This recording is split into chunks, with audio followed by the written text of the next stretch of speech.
The phone rang at 11:47 p.m. Detective Aaron Cole was halfway through reheating leftover coffee when the vibration rattled the mug against the kitchen counter.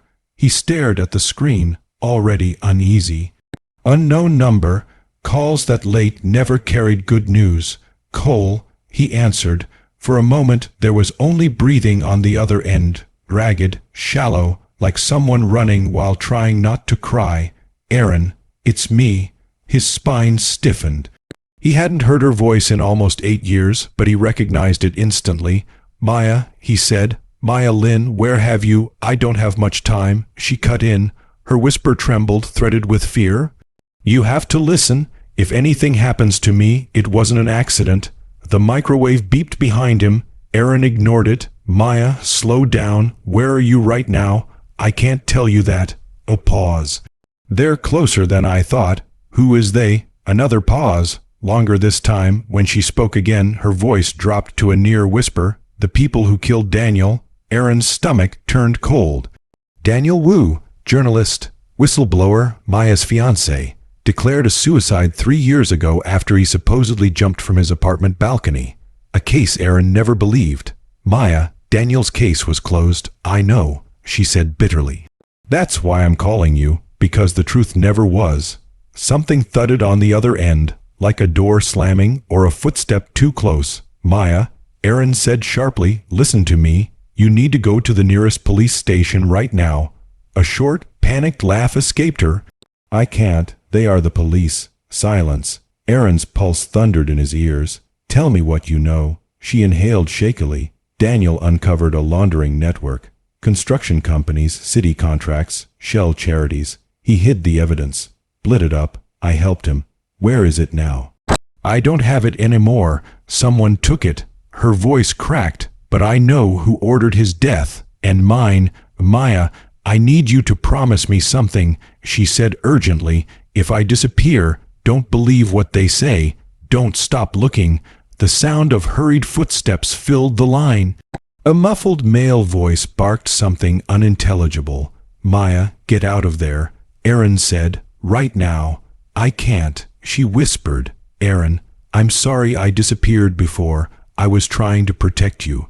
A sharp noise, metal clanging against metal. "Maya," Aaron shouted. The line went dead. By morning, Maya Lynn was officially reported missing. Her apartment in Brookside Heights showed no signs of forced entry. Her phone, wallet, and laptop were gone. Neighbors reported hearing nothing unusual. No screams, no struggle. The building's security cameras malfunctioned between 11:30 p.m. and midnight. Aaron stood behind the yellow tape, staring at the sealed-off hallway, his jaw clenched so tight it ached. Captain Reynolds stepped beside him. "You knew her, didn't you?" Aaron nodded. "Years ago." Reynolds studied him carefully. "This case is being handled by Major Crimes." "I am Major Crimes, for now," Reynolds said. "But given your personal connection, Internal Affairs is going to be watching closely." Aaron didn't respond. His mind replayed Maya's last words again and again. "If I disappear, don't believe what they say." By noon, the media had already decided the narrative. A troubled woman, history of paranoia, possible voluntary disappearance. Aaron knew better. He went back to his desk and pulled Daniel Wu's old file from the archive. The suicide photos still made his stomach churn. The angle of the fall, the lack of fingerprints on the railing, the unanswered emails on Daniel's laptop. Back then, Aaron had pushed for more investigation. Back then, he'd been told to let it go. This time, he wouldn't. The first crack appeared where Aaron least expected it. Maya's phone records.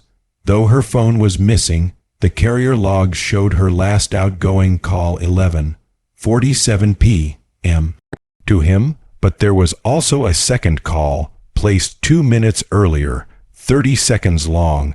Aaron frowned. The number was blocked. He took the record to Lena Ortiz, the department's best cyber analyst, and one of the few people he trusted. "Can you trace this?" he asked. Lena whistled softly. "Blocked numbers aren't supposed to leave footprints, but sometimes," People make mistakes. How long? Give me a few hours. While she worked, Erin visited Daniel Wu's former editor, a tired man with nicotine-stained fingers named Paul Hendricks. Paul leaned back in his chair, eyes darting toward the door. I told the police everything years ago. You told them Daniel was stressed, Erin said. That he was chasing ghosts. Paul swallowed. That's what they wanted to hear. What was he really chasing? Paul hesitated, then stood and locked his office door. Daniel found proof that city funds were being siphoned through fake housing projects. The money vanished overseas, then reappeared as political donations. Who was involved? Paul shook his head. He never named names. He said it was safer that way. Erin's phone buzzed. Lena, I got something. Come now. Lena's screen glowed with maps, numbers, and lines of code. The blocked number wasn't really blocked, she said. It was masked through a private exchange, one used by government agencies and licensed contractors.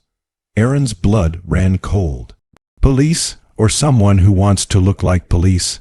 She pulled up a name. The phone belongs to Victor Hale. Erin recognized it instantly. Deputy Chief of Infrastructure Oversight.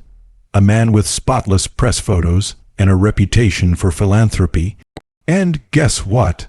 Lena added, Hale was one of the officers who signed off on closing Daniel Wu's case. The pieces clicked together with horrifying clarity. They didn't just kill Daniel, Erin said. They erased him. That night, Erin returned to Maya's apartment alone. Officially, it had already been cleared. Unofficially, Erin trusted his instincts more than paperwork.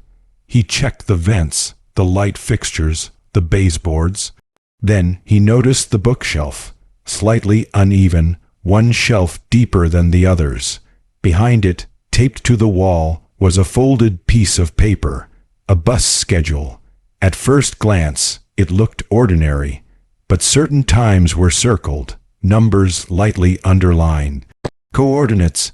Erin's heart pounded as he decoded them. They pointed to an abandoned waterfront warehouse. The warehouse smelled of rust and rot.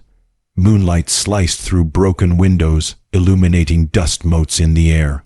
Erin moved slowly, gun drawn. Maya, he called softly. No answer, but there was evidence of recent presence. Footprints in the dust, a tipped-over chair, dried blood on the concrete. Then he heard it. A phone vibrating. He followed the sound to a metal locker. Inside was Maya's phone, cracked but intact. On the screen, a draft message never sent.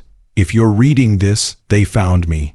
The evidence is hidden where Daniel first taught me to swim.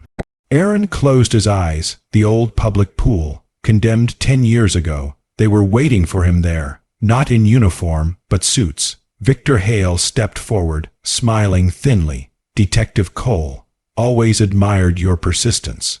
You killed them, Erin said. Daniel and Maya, Hale sighed. Collateral damage. Idealists are dangerous. You won't get away with this. Hale chuckled. We already have. A gunshot rang out. Chaos erupted. Erin dove for cover as bullets shattered tile. Sirens wailed in the distance. Lena must have traced his location. Hale ran. Erin chased him through the empty pool halls, water, stained walls echoing with footsteps. On the diving platform, Hale slipped. Erin cuffed him as backup flooded in. Where is Maya? Erin demanded. Hale's smile faded. Too late. They found Maya 2 miles away, bound but alive, hidden in a drainage tunnel, weak, terrified, alive. When Erin visited her in the hospital, she reached for his hand. You kept your promise, she whispered. Erin squeezed back. I'm sorry it took this long. Outside the room, the city buzzed as arrests mounted and headlines changed. But Erin knew something the headlines didn't. All it took to unravel everything was one phone call. One call before she disappeared, and one detective who refused to forget.